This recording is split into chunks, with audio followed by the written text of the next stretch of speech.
frisson où tu passes de l'étage froid à plus froid.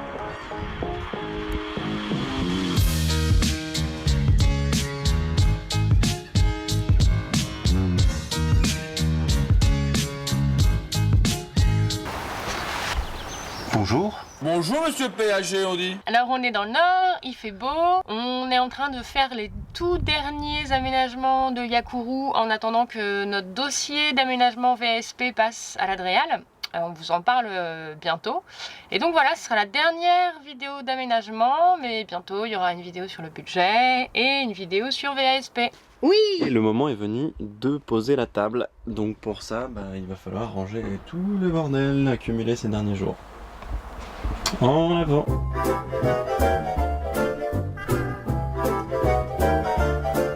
Bon, on y va déjà plus clair. Un petit coup d'aspirateur. Ensuite, je fixe le pied sur la table, puis la table et le pied sur le sol du camion.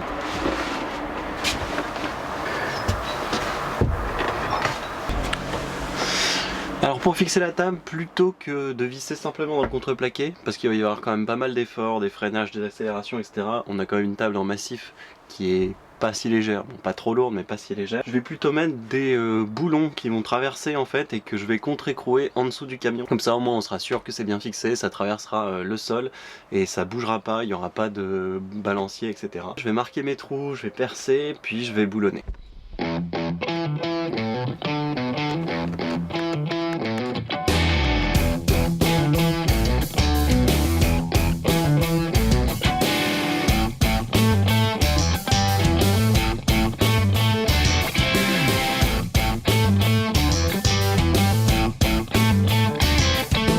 Et voilà ma table fixée, donc c'est bien solide, pour la faire bouger il faut y aller. Les boulons qui sont bien pris dans le sol, on a pris un pied télescopique, comme ça il peut descendre au niveau des assises, comme ça, hop. Et avec une mousse centrale, ça fera un lit d'amis, un petit lit d'appoint, qui fera quand même un 70 par 60. Maintenant je vais m'attaquer à la partie haut. On a deux bidons là, comme le bidon jaune, un pour les eaux grises, un pour l'eau propre. On va connecter tout ça à une pompe immergée qui est juste là, branchée en 12 volts, sur la prise qui est juste sous la cuisine, et le tout qui remonte dans l'évier. On a ici un robinet pliable avec un contacteur. 3 weeks later.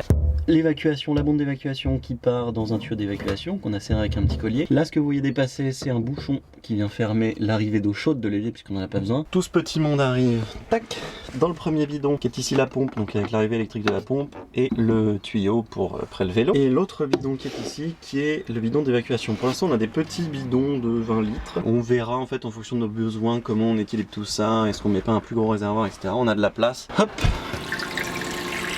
Voilà de l'eau, c'est incroyable.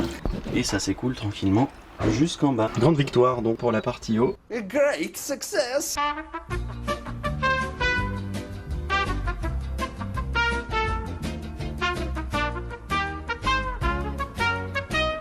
On a récupéré nos mousses. Une mousse, deux mousses, trois mousses. Donc 4 mousses. On a 5 cm sur les sièges. En Bultex très ferme. Et ça c'est du Bultex ferme pour le matelas. Et on a tout acheté chez un Dealer de mousse. un dealer de mousse local qui s'appelle Top Mousse. C'est des super mousses à la découpe. Et du coup là on va les essayer. C'est pas trop cher, on avait déjà pris des mousses dans notre appartement qu'on avait avant. On avait fabriqué notre canapé chez eux et ils avaient été super cool, du coup on s'est dit qu'on allait reprendre là-bas. Et donc là on déballe nos mousses.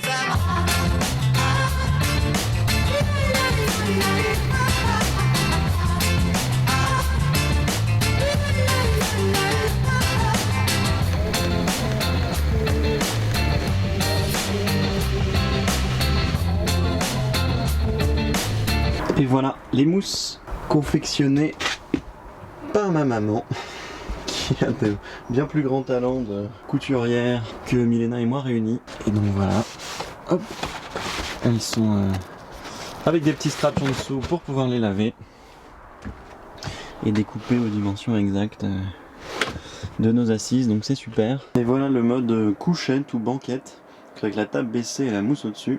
Donc ça fait vraiment déjà une bonne dimension. Moi je passe allongé, Milena aussi du coup, et puis à la limite on peut asseoir même 4 ou 5 personnes là si on veut passer un peu de temps dans le camion et mettre une petite tablette ici pour faire des jeux ou manger à plusieurs ou un apéro, quelque chose comme ça. Donc c'est vraiment bien pratique. Maintenant on va vous montrer comment on a mis en place les rideaux. Alors aujourd'hui je m'installe une petite barre de rideaux. On va mettre un rideau occultant et un peu thermique qu'on a fait nous-mêmes avec des polaires. On va vous montrer ça. C'est ma maman qui s'est chargée de la couture, qui est très douée pour ça. On la remercie encore.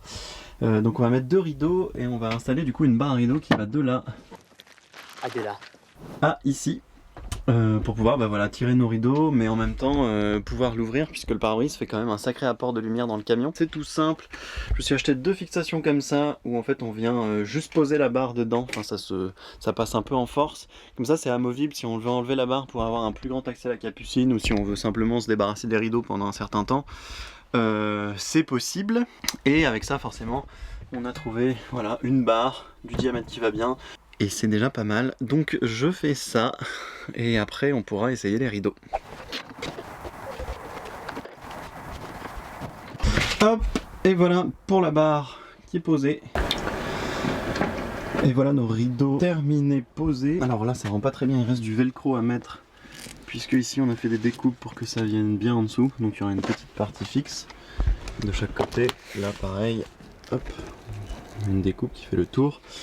La petite astuce du coup c'est que on a trouvé des tissus bleus qui vont avec le reste du camion et plutôt lin, enfin, qui ressemble un peu du coup au papier peint. Voilà ce que ça donne fermé, donc c'est occultant. Et derrière on a rajouté du velcro pour pouvoir venir mettre des plaids.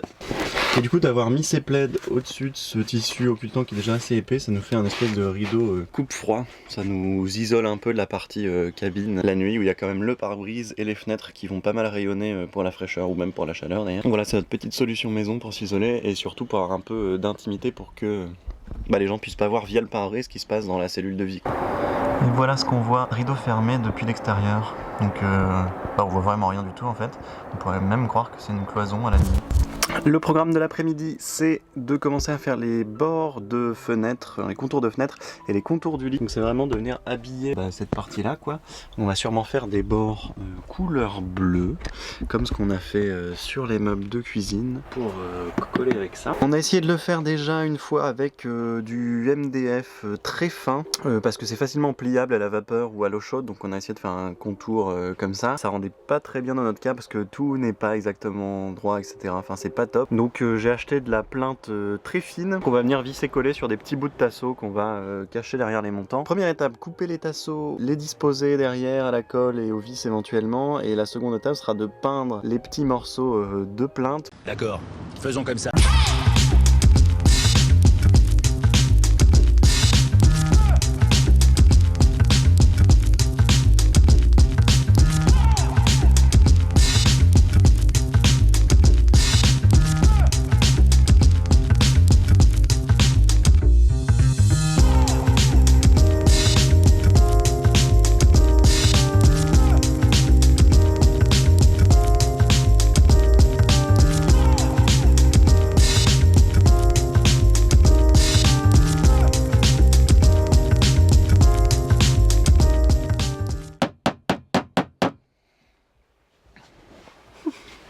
C'est bien là Clément. Donc moi je me suis occupée de mettre des quarts de rond partout. Donc pour mettre des quarts de rond, vous achetez des quarts de rond. Yeah. Merci à tous. Et en gros le seul truc c'est bien de les couper en biseau pour que ça fasse une jolie finition ici. Donc moi je les ai coupés en biseau avec la scie à onglet. Et maintenant du coup je vais les installer partout où je les ai prédécoupés pour que ça fasse joliment fini.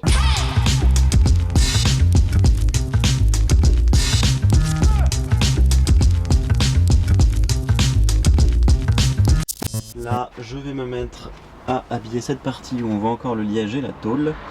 Donc avec des chutes de bois. On a aussi installé par exemple pour l'étagère ici en haut de la jute, histoire de maintenir les objets à l'intérieur. Pas mal, ça donne un petit côté recyclé assez sympa. Je suis en train aussi de monter un tiroir qui va aller là, un tout petit tiroir pour mettre des toutes petites choses. Voilà, donc on est vraiment sur plein de petits travaux de finition à droite à gauche. C'est assez compliqué à filmer, c'est pas très impressionnant à regarder ni très fun je pense. Ce que je fais du coup c'est que je fais mon petit habillage là en bas et puis on vous fera un petit tour des finitions réalisées.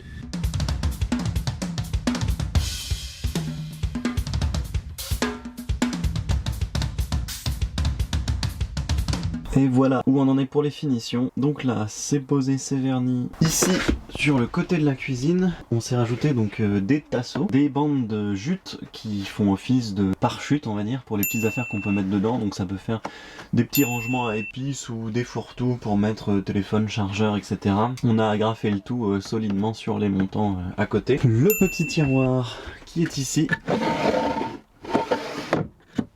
qu'on a peint, et on s'est rajouté des petites choses pratiques, par exemple sur la cuisine. Là, on a une barre aimantée pour mettre couteaux et autres affaires, un petit bloc pour pareil mettre des épices ou des petites choses de cuisine, des savons, les trucs pour se brosser les dents et autres. On s'est mis une barre sur laquelle on va mettre des petites cordelettes, des petits mousquetons, etc. pour s'accrocher fruits et légumes, des paniers, etc. ou même des clés ou des choses dans le genre.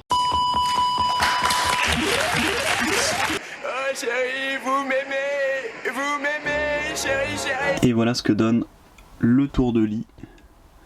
Donc c'est plutôt pas mal. Pour les tiroirs, principalement ceux où il y aura des casseroles, on s'est dit que ça risquait de faire un peu de bruit, et puis même d'une façon générale pour les protéger, pour faire un fond de tiroir un peu plus facile à nettoyer que du bois. On a acheté des tapis de sport, du coup ça nous a coûté 2,50 €, et l'idée c'est de les couper à la bonne dimension pour que ça rentre pile dans le tiroir. On va coller au double face dans les fonds de tiroir et les fonds de placard pour pas que ça fasse trop de bruit, les affaires qui vont balloter dedans pendant la route. Donc c'est notre petite solution maison. 2 hours later.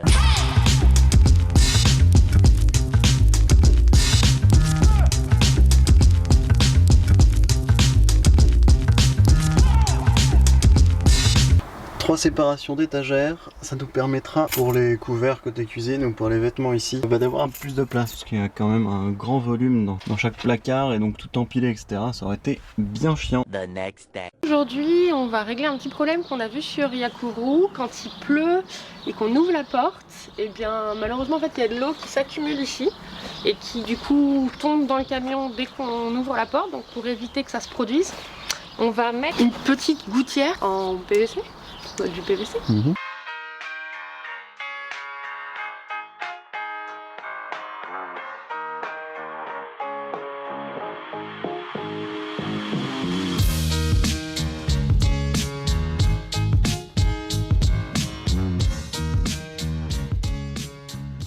Alors aujourd'hui on est chez Sunfilm pour faire poser des vitres teintées et du film anti-réfraction. Donc vous pouvez voir, cette vitre a déjà été faite comparativement à celle-ci.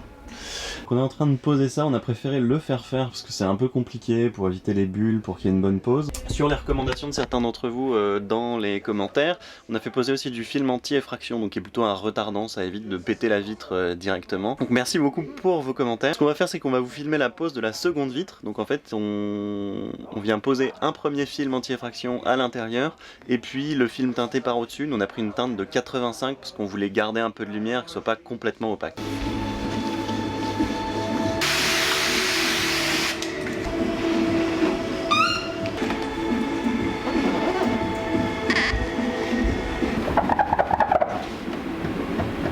Je pose le film que j'ai prédécoupé sur le vitrage au départ, à la bonne mesure, puisqu'on a le film en bobine évidemment. Et le but maintenant c'est de chasser l'eau un maximum pour éviter toute bulle.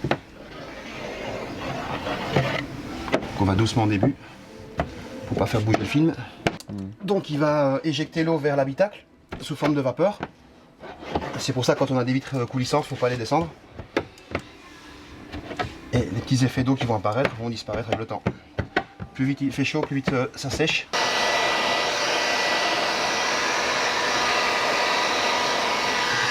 On prédécoupe, comme tout à l'heure. Et on va venir le poser par-dessus le film de sécurité.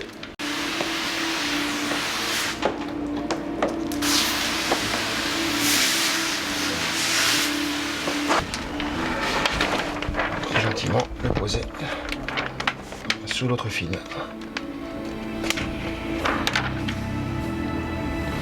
Voilà.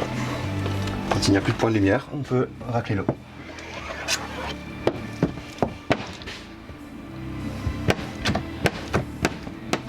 Et le petit coup de décapeur final pour maintenir tout en place.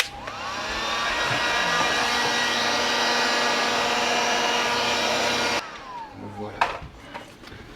Bah super.